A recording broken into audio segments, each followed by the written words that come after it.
ఈరోజు 2,85,00,000 మెట్రిక్ టన్నుల వరి ఉత్పత్తి తెలంగాణ రాష్ట్రం సాధించిందంటే ఆనాడు నిర్మించిన నాగార్జున సాగర్, శ్రీశైలం, శ్రీరామ్ సాగర్ లేకుండానే సాధ్యమైందా? ఈరోజు చాలామంది చాలా విషయాలు మాట్లాడుతున్నారు. నేను పెద్దగా ఈ సందర్భాన్ని రాజకీయ విమర్శలకు నేను వాడుకోదలుచుకోలే. ఎందుకంటే ఈ సమావేశం యొక్క విలువను నేను తగ్గించదలుచుకోలే. ఎడ్యుకేషనల్ ఇన్స్టిట్యూట్స్ ఈరోజు మీరందరూ ఇక్కడున్న పాండురంగారెడ్డి గారి కాడి నుంచి మొదలు పెడితే ఇక్కడున్న ఐఏఎస్లు, ఐపీఎస్లు, లేకపోతే ఇక్కడున్న విద్యాశాఖలో పనిచేస్తున్న వాళ్ళు, లేకపోతే వేదిక మీద ఉన్న కేశవరావు గారు లాంటి వాళ్ళు, తెలంగాణ సమాజంలోని మేధావిగా గుర్తింపు పొందిన జైపాల్ రెడ్డి గారు, వీళ్ళందరూ ఎవరు ఎడ్యుకేషన్ విధానాన్ని తీసుకొస్తే చదువుకున్నారు. ఈరోజు ఈ దేశంలో ఉన్న యూనివర్సిటీలు, ఈరోజు ఈ దేశంలో ఉన్న ఐఐఎంలు, ఐఐటీలు ఎవరు ప్రారంభించారు? ఎవరు ఆలోచన? ఏ ప్రధానమంత్రి ఆలోచన చేస్తే ఈ దేశంలో ఐఐటీలు, ఐఐఎంలు నోబెల్ గ్రహీతలు ఈ దేశానికి అందించిన యూనివర్సిటీలు.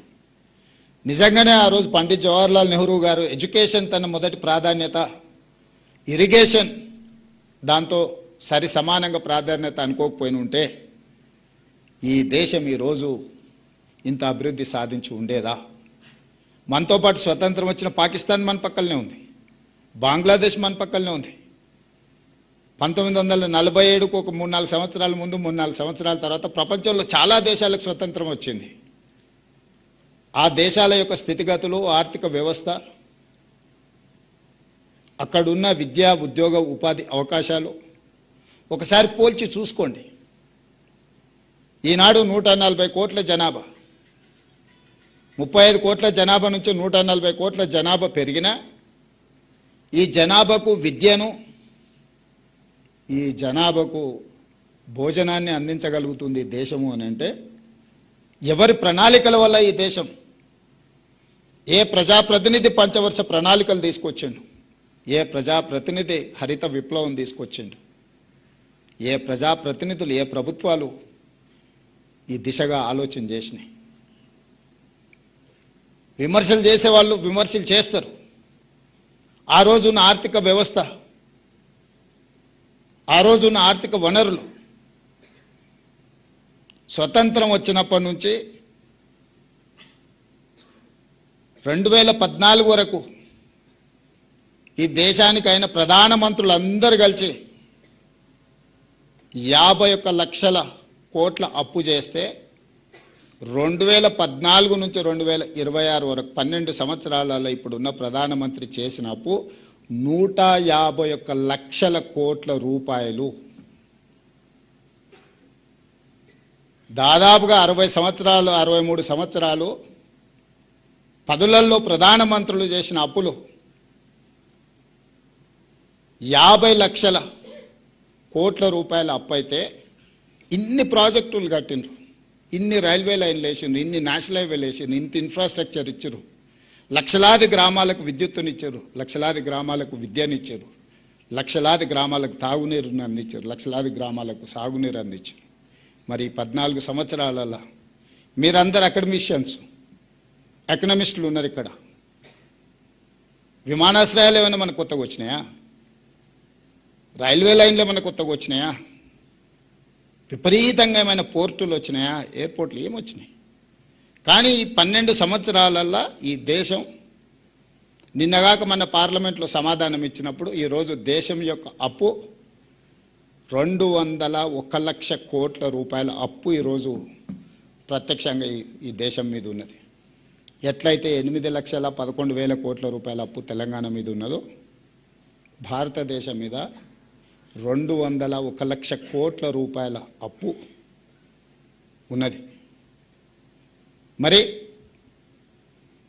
అయినా ప్రధానమంత్రి ఆనాటి పండిత్ జవహర్లాల్ నెహ్రూ గారిని, రోటీ కపడా और మకాన్ అన్న ఇందిరాగాంధీ గారిని, పేదలకు కూడు గూడు నీడ అన్న గొప్ప వ్యక్తులను, దళితులు, గిరిజనులు, ఆదివాసీలు, మహిళలు గొప్పగా కొలుచుకునే నాయకులను కూడా విమర్శిస్తూనే ఉంటారు. ఆ విమర్శల్నే మనం దృష్టిలో పెట్టుకొని ఆ విమర్శలతో మనం బాధపడి పని చేయకుంటూ ఉంటే ఈ దేశం ముందుకు సాగదు.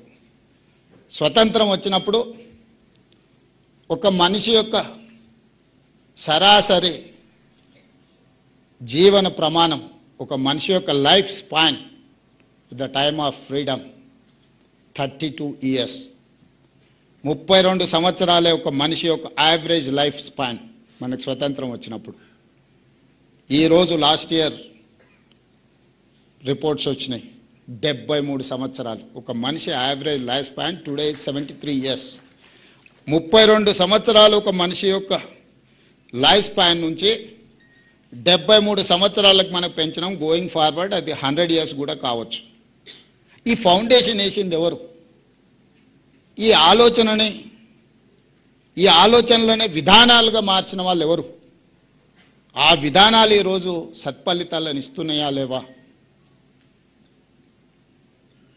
చిన్న చిన్న సంఘటనలను చూపించి గొప్ప గొప్ప విజయాలుగా మాట్లాడుకుంటే, ఆనాడు జరిగిన యుద్ధంలో చైనాను ఓడించి, ఆనాడు జరిగిన యుద్ధంలో పాకిస్తాన్ ఓడించి, పాకిస్తాను కలిసి ఉంటే ఈ దేశ మనుగడకు ప్రమాదంగా మారుతుందంటే పాకిస్తాన్ని చీల్చి 2 దేశాలుగా, బంగ్లాదేశ్గా పాకిస్తాన్గా చీల్చి ఆ దేశాన్ని అన్ని రకాలుగా బలహీనపరిచి భారతదేశ సార్వభౌమాధికారాన్ని నిలబెట్టిన ప్రధానమంత్రి ఎవరు మీకు తెలీదా? నేను చెప్పాలా? అలాంటి గొప్ప వ్యక్తులను కూడా ఈరోజు విమర్శిస్తారు. దాని గురించి మనమేం పెద్దగా ఆలోచన చేయాల్సిన పని లేదు. కాలక్రమేణా ఆహార సమస్య తీరింది, విద్యా సమస్య తీరింది. ఈరోజు మీరందరూ తండాలలో, గూడాలలో, మారుమూల పల్లెల్లో చాలామంది మీరు సింగిల్ టీచర్స్ ఉన్నారు. ప్రతి గూడెంలో సింగిల్ టీచర్, ప్రతి 2 కిలోమీటర్లకు ప్రాథమిక పాఠశాల, ప్రతి 5 కిలోమీటర్లకు ప్రాథమిక ఉన్నత పాఠశాల, ప్రతి 10 కిలోమీటర్ లోపల ఒక ఉన్నత పాఠశాల, ప్రతి మండలంలో జూనియర్ కాలేజ్, ప్రతి నియోజకవర్గంలో డిగ్రీ కాలేజ్, ప్రతి రెవెన్యూ డివిజన్లో ఇంజనీరింగ్ అండ్ మెడికల్ కాలేజ్, 10 ఆనాటి ఉమ్మడి జిల్లాలకు 10 యూనివర్సిటీలు. వీటన్నిటిని కూడా ఏ ప్రభుత్వంలో ప్రణాళికలు సిద్ధం చేసినరో, ఏ ప్రభుత్వంలో డిఎస్సి నోటిఫికేషన్లు ఇచ్చినరో, ఏ ప్రభుత్వంలో ఉపాధ్యాయుల నియామకాలు జరిగినాయో మీరు ఒకసారి చరిత్రను తిరిగేయండి. రెసిడెన్షియల్ స్కూల్స్ మొట్టమొదటిసారి పివి నరసింహారావు గారు హెచ్ఆర్డి మినిస్టర్గా ఉన్నప్పుడు ప్రారంభించారు. నల్గొండ జిల్లాలో ఉన్న రెసిడెన్షియల్ స్కూల్. అక్కడి నుంచే మొన్నటి వరకు ఉన్న మన రామకృష్ణారావు గారు చీఫ్ సెక్రటరీ గారు ఆ పాఠశాలనే చదువుకున్నాడు. ఇంతకంటే ముందు మనకు బుర్రా వెంకటేశం ఎడ్యుకేషన్ సెక్రటరీ ఉండే, అతను అక్కడే చదువుకున్నాడు. అదే ఈనాటి నవోదయ స్కూళ్ళకు స్ఫూర్తి. అవే ఈరోజు మనం కట్టుకుంటున్న రెసిడెన్షియల్ స్కూళ్ళకు స్ఫూర్తి. దేశానికే ఈరోజు ఐఏఎస్లను, ఐపీఎస్లను గొప్ప నాయకత్వాన్ని అందించిన ఆలోచన మాజీ ప్రధానమంత్రి పివి నరసింహారావు గారి యొక్క బ్రెయిన్ చైల్డ్. ఈరోజు మన ఎడ్యుకేషన్ సిస్టమ్నే సమూలంగా మార్చడం వల్లనే ఈరోజు మనందరం ఇక్కడ ఉన్నాం. కానీ విద్య అందింది, మన ఆకలి తీరింది. కానీ ప్రపంచంతో పోటీ పడాలంటే ఇది సరిపోదు. ఇది నా నిశ్చితమైన అభిప్రాయం. విద్యలో నాణ్యతను ప్రపంచం ఆశిస్తుంది పోటీ పడాలంటే. తినే తిండిలో పౌష్టిక ఆహారాన్ని, న్యూట్రిషన్ ఫుడ్ని ఈరోజు డాక్టర్స్ రికమెండ్ చేస్తున్నారు. ప్రతి తండా, గూడెం, మారుమూల పల్లెకు ప్రతి పేదవాడికి విద్యను అందించడం సరిపోదు. ఆ పేదవాడిని ప్రపంచంతో పోటీ పడే విధంగా ప్రపంచంలో జరుగుతున్న పరిణామాలను అర్థం చేసుకొని, ఎవరినైతే మనం ఆదర్శంగా తీసుకున్నామో ఈరోజు German, Japan, South Korea, Finland or China, నేర్చుకోవడమే కాదు, నేర్చుకున్న వాళ్ళతో పోటీ పడే విధంగా తెలంగాణను తీర్చిదిద్దడమే ఈ ప్రభుత్వం యొక్క లక్ష్యము, ఆలోచన. దానికి ప్రతినిధులు మీరే. ఆనాడు పండిత్ జవహర్లాల్ నెహ్రూ గారు ఆలోచన చేసినా దాన్ని అమలు చేసింది మీలాంటి ఉపాధ్యాయులు, లేకపోతే మీలాంటి ఇంజనీర్లు. ఈరోజు నేను ఏదైనా ఆలోచన చేసినా నేను కేశవరావు గారు తెలంగాణ సమాజం పట్ల సంపూర్ణమైన అవగాహన నుండి మేధావులు అని చెప్పగలిగిన వాళ్ళు నా దృష్టిలో ఇద్దరే. ఒకటి జయపాల్ రెడ్డి గారు, రెండు కేశవరావు గారు. నాకు పరిచయం ఉన్న దాంట్లో. నాకు పరిచయం లేని వాళ్ళు మేధావులు ఉండొచ్చు, నేను మేధావులు లేరని వాళ్ళని ఎవరిని తగ్గిస్తలేను. మళ్ళీ ఇది వివాదానికి దారి తీయకుంటే చెప్తున్నాను. జయపాల్ రెడ్డి గారిని ఇందులో భాగస్వామ్యం చేయడానికి వారు లేరు. అందుకే కేశవరావు గారిని ఈ విద్యా సంబంధించిన అంశాలు క్షుణ్ణంగా మీరు పరిశీలించండి, మీరు పూర్తి స్థాయి సమయం ఇవ్వండి. నేను సమయం ఇచ్చిన రాజకీయ పరంగా పొలిటికల్ ఎగ్జిక్యూటివ్ జాబ్ మాత్రమే నేను చేయగలను. ఎగ్జిక్యూటివ్ ఎడ్యుకేషన్ అందించాలంటే మీ సహకారం కావాలి, మీరు బాధ్యత తీసుకోండి అని కేశవరావు గారిని రిక్వెస్ట్ చేసి ప్రభుత్వ సలహాదారుడుగా ముఖ్యంగా విద్యాశాఖను వారి పర్యవేక్షణలో ఈరోజు ఈ ప్రభుత్వం ముందుకు తీసుకెళ్తుంది.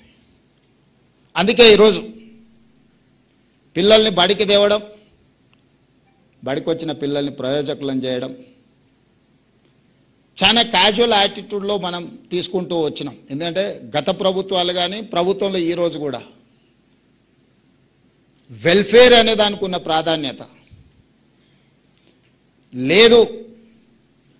ఓట్లను సాధించుకునే ఆలోచనలకు అనుకూలమైన నిర్ణయాలు ప్రభుత్వాల మొదటి ప్రాధాన్యతలో ఉంటున్నాయి. అవి అవసరమే, అధికారం ఉంటేనే ఇవన్నీ చేయగలం. కానీ అధికారంలోకి వచ్చిన తర్వాత కూడా అన్నీ అవే చేస్తే కూడా ఈ సమాజానికి అన్యాయం జరుగుద్ది. పేదవాడికి ఇల్లు ఇచ్చి ఉండొచ్చు, పెన్షన్ ఇచ్చి ఉండొచ్చు, పేదవాడికి రేషన్ బియ్యం ఇచ్చి ఉండొచ్చు, పేదవాడికి అసైన్మెంట్ భూములు ఇచ్చి ఉండొచ్చు. మేము రీసెంట్గా రాష్ట్ర ప్రభుత్వం సిపెక్, మీరే భాగస్వాములు అందులో, socio economic education employment and political caste survey మనం చేస్తే 56 కాలమ్స్లో నింపిన తర్వాత వాటిని ఒక క్రమ పద్ధతిలో పరిశీలిస్తే వెనుకబాటుతనానికి ఆస్తి లేకపోవడం కాదు అని చెప్పి ఒక క్లాసిక్ ఒక ఫైండింగ్ వచ్చింది. వెనుకబాటుతనానికి వాళ్ళకుండే ఆస్తుల అంతస్తులతో సంబంధం లేదు. గ్రామీణ ప్రాంతాలలో కొంతమంది దగ్గర 20-30 ఎకరాల భూమి ఉంది, లేకపోతే 200-500 గొర్రెలు, మేకలు, బర్రెలు ఉన్నాయి. కానీ సమాజంలో అత్యంత వెనుకబాటుతనాన్ని వాళ్ళు అనుభవిస్తున్నారు. కొంతమందికి ఇల్లు లేదు, భూమి లేదు, ఏమీ లేదు. కానీ సమాజంలో చాలా ఎలీట్ క్రౌడ్ కింద వాళ్లకు గుర్తింపు, గౌరవం ఉంది. ఈ రెండింటిని నేను మా అధికారులతో మాట్లాడి ఏంది డిఫరెన్స్ అని, సార్ ఆస్తి ఉన్న వాళ్ళకు చదువు లేదు, వాళ్ళు అత్యంత వెనుకబాటుతనాన్ని అనుభవిస్తున్నారు మానసికంగా. కానీ ఒక దళితుడో, ఒక గిరిజనుడో, లేకపోతే ఒక ఆదివాసియో బాగా చదువుకొని ఒక డాక్టరో, ఒక ఇంజనీర్ గానో, ఒక లాయర్ గానో, ఒక ఐఏఎస్ గానో రాణించి సమాజంలో అత్యంత ముందల నిలబడ్డాడు. అతనికి ప్రభుత్వం మీద ఆధారపడే అవసరమే లేదు, అతనే 10 మందికి సహాయాన్ని అందించే పరిస్థితి ఉంది. So outcome of this survey report is that education is foundation for your development, not your financial status. కొంతమంది యాదవ్ సోదరులు, మా కురుబ సోదరులు 30-40 ఎకరాల భూమి ఉంది, 100-200 మేకపిల్లలు ఉన్నాయి, అవసరం అనుకుంటే 1 కేజీ బంగారం ఉంది. కానీ పిల్లల్ని చదివించుకోకపోవడం వల్లనో లేకపోతే ఇతర కారణాల వల్ల వాళ్ళు ఈ సమాజంలో జరుగుతున్న మార్పును, ఈ సమాజం ఏ వైపు పోతుందో వాళ్ళు తెలుసుకునే అవకాశమే లేకుండా పోయింది. కానీ because of reservation, because of other aspects, neglected communities నుంచి వచ్చిన వాళ్ళు మంచి ప్రయోజకులైన డాక్టర్లు, ఇంజనీర్లు అవ్వడం వల్ల ఈరోజు సమాజం వాళ్ళందరినీ గౌరవిస్తుంది. సమాజంలో ఆస్తులు ఉన్న వాళ్ళు చాలామంది వచ్చి వాళ్ళకి నమస్కారం పెడుతున్నారు. వాళ్ళ దగ్గర అవసరానికి వచ్చి చేయి చేస్తున్నారు, మీరు సాయం చేయండి సార్, మీరు వైద్యం చేయండి సార్, మీరు మా పిల్లలకు చదువు చెప్పండి సార్, మీరు కలెక్టరో లేకపోతే మీరు ఐపీఎస్ అయితే వాళ్ళ దగ్గరికి వెళ్ళి మా ఈ సమస్య ఉన్నది పరిష్కరించండి సార్, మా గ్రామానికో మా కుటుంబానికో అని చెప్పుకుంటున్నాను.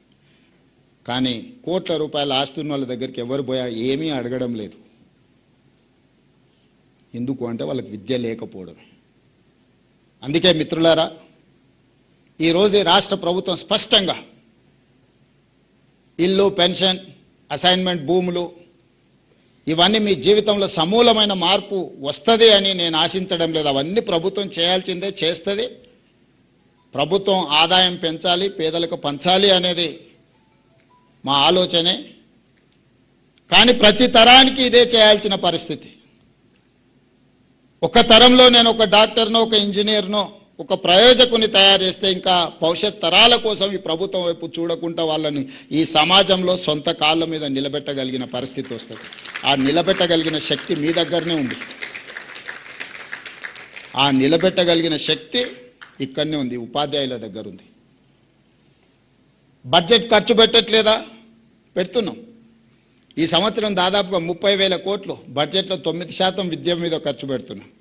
ఈరోజు మీ ముందర నేను చెప్పదలుచుకున్నా, దాదాపుగా 27,50,000 మంది విద్యార్థులు తెలంగాణ రాష్ట్రంలో చదువుకుంటే ఒక్కొక్క విద్యార్థి మీద 1,08,000 కోట్ల రూపాయలు నా ప్రభుత్వం ఖర్చు పెడుతుంది.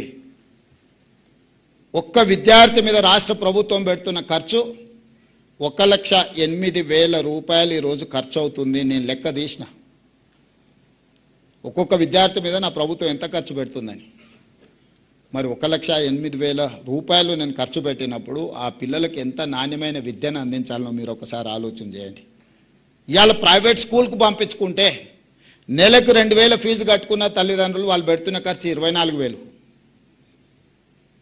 ఒక మంచి ప్రైవేట్ స్కూల్కి పంపిస్తే కూడా వాళ్ళ తల్లిదండ్రులు బట్టలు, పుస్తకాలు, ఇంకేమైనా పెట్టవచ్చు, ఇంకొక 24,000. యావరేజ్ 80 నుంచి 90% ప్రైవేట్ స్కూల్స్ ప్రైవేట్ కాలేజెస్కి వెళ్ళే అప్ టు 12th క్లాస్కి వెళ్ళే వాళ్ళకి సంవత్సరానికి 50,000కి మించి ఖర్చు పెడతలేం మనం, వాళ్ళ తల్లిదండ్రులు. కానీ తెలంగాణ రాష్ట్ర ప్రభుత్వం ఒక విద్యార్థి మీద 1,08,000 రూపాయలు ఈరోజు మనం ఖర్చు పెడుతున్నాం. మరి తల్లిదండ్రులు ప్రైవేట్కి ఎందుకు వెళ్తుండ్రు? ప్రైవేట్లోనే చేర్పించాలని ఎందుకు అనుకుంటుండ్రు? 27,000 ప్రభుత్వ పాఠశాలలు ఉంటే ఈ 3 సంవత్సరాలలోనే మన పిల్లలు పెరగడం మొదలుపెట్టి 2014 నుంచి ఎవ్రీ ఇయర్ డౌన్ఫాల్. ఇంతకుముందు యోగిత డేటా చూపిస్తుంది. ఎవ్రీ ఇయర్ 50,000, 60,000, 70,000 పిల్లలు dropouts from government schools. Last 4 years graph పెరగడం భారతదేశంలోనే, నాట్ ఓన్లీ ఇన్ తెలంగాణ. ఈ సంవత్సరం 1,00,000కు పైగా ప్రభుత్వ పాఠశాలల్లో ప్రైవేట్ స్కూళ్ళ నుంచి మానేసి లేదా పిల్లలు వచ్చి ప్రభుత్వ పాఠశాలల్లో చేరిండ్రు. 28వ స్థానం ఉన్న తెలంగాణ రాష్ట్రం విద్యలో 18వ స్థానానికి వచ్చింది 2 సంవత్సరాలు మీరు కష్టపడితే దేశంలో. నేను ఇప్పుడు మిమ్మల్ని అడుగుతున్నా, 2023 డిసెంబర్ కంటే ముందు మీరే టీచర్లు, ఇవే పాఠశాలలు మారలే, పిల్లలు మారలే, మా టీచర్లు మారలే. అంతకంటే ముందు 14 నుంచి 23 వరకు ఎవ్రీ ఇయర్ ఎందుకు డౌన్ఫాల్ చూసింది? 24 నుంచి 26 వరకు ఎందుకు అప్ ట్రెండ్ చూస్తున్నాం మనం? పొలిటికల్ ఎగ్జిక్యూటివ్ యొక్క అటెన్షన్, మా అటెన్షన్, మా ఫోకస్ ఎక్కడ ఉంటుందో మా యంత్రాంగం ఫోకస్ కూడా అక్కడనే ఉంటుంది. As a team leader I have to focus on certain things. Then only my chief secretary, my education secretary or my IT secretary will focus on that. నాకే ప్రాధాన్యత లేనప్పుడు నా దగ్గర ఉన్న సిబ్బంది, నాతో కలిసి పనిచేసే సిబ్బంది ఎందుకు వాటి మీద దృష్టి పెడతారు? ఈరోజు కొంతమంది అంటున్నారు, నేను మన కొందరు మాట్లాడుతూ ఉండే, తెలంగాణలో విద్యాశాఖకు పూర్తి స్థాయిలో మంత్రి లేడు, అర్జెంటుగా రేవంత్ రెడ్డి గారు పూర్తి స్థాయి మంత్రిని విద్యాశాఖకు నియమించాలని. నేను మిమ్మల్ని అడుగుతున్నా, పర్ఫామ్ చేసినందుకు నేను విద్యాశాఖ నుంచి తొలగాల? లేకపోతే నర్సరీ, ఎల్కేజీ, యూకేజీ ఇంట్రడ్యూస్ చేసి నర్సరీ నుంచి 12th క్లాస్ వరకు బ్రేక్ఫాస్ట్ ఇచ్చినందుకు నేను తొలగాలనా? లేదంటే 14 సంవత్సరాలు మీ ప్రమోషన్స్, మీ ట్రాన్స్ఫర్స్ లేకపోతే 23,000 మందికి ప్రమోషన్లు ఇచ్చి 30,000 పైగా టీచర్లను ట్రాన్స్ఫర్స్ చేసినందుకు విద్యాశాఖ మంత్రిగా నేను తొలగాలనా? 1956లో మొదలుపెట్టిన ఐటీఐలను ఆనాటి డీజిల్ మెకానిక్ లేకపోతే ఆనాడు ఉన్న నైపుణ్యాన్ని ఈ రోజు వరకు 70 సంవత్సరాలైనా అదే నేర్పిస్తున్న ఐటీఐలను ఏటీసీలుగా, అడ్వాన్స్ టెక్నాలజీ సెంటర్స్గా 119 నియోజకవర్గాలలో 119 మొదలుపెట్టి 3,000 కోట్ల రూపాయలు ఖర్చు పెడితే వాటిని అప్గ్రేడ్ చేయడానికి 86% టాటా ఇన్స్టిట్యూట్ ఇన్వెస్ట్ చేసింది. ఓన్లీ 14% స్టేట్ గవర్నమెంట్ పెట్టింది.